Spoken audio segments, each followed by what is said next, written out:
Hey everybody, I'm Sadie. I'm the founder of Bread SRSLY. I wanted to give you some insight into how I'm spending my time sheltering in place and also trying to maintain our wonderful little bakery.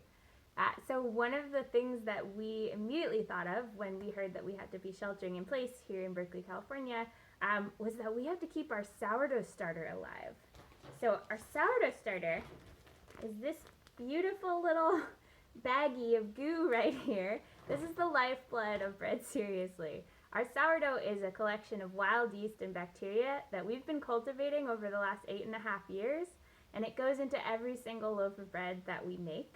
It is the yeast that makes our bread rise, and it's also a living, breathing creature. It's basically a pet, and it breathes and it sleeps and it eats, and we need to make sure it has enough food.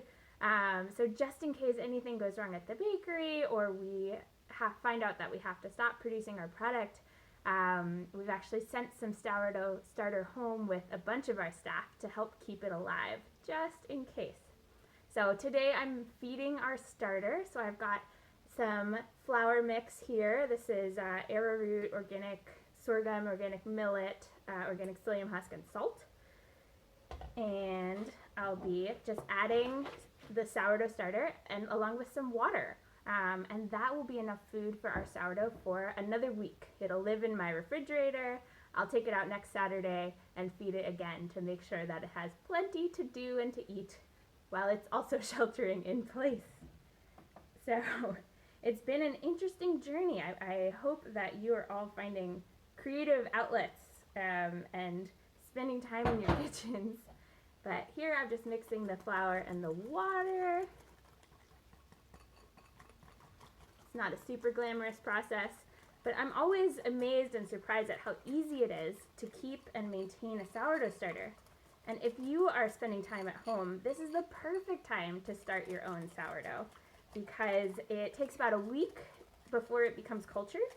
But after that, you have your little sourdough pet, and you can bake your own bread at home. So if you can't get to the grocery store, or if you want to have a fun project and start experimenting, this is a perfect activity. And so maybe in the next video, we'll mix some sourdough starter together from scratch. So here I have my flour and water. I've taken my stretchy little sourdough starter out of the bag, and just gonna add a little bit of it. Just about half of that is enough to culture this whole bowl. So we've got our little liquid flour and water and our sourdough starter. I'm just gonna mix that in, just squish it around. It's super basic, and that's gonna be enough to keep our sourdough alive for a whole week. So thanks for watching. If you have other ideas for videos that you'd like to see, we want to be publishing lots of content to keep you entertained. Happy to answer questions. We can talk sourdough, we can talk baking experiments, we can talk business tips.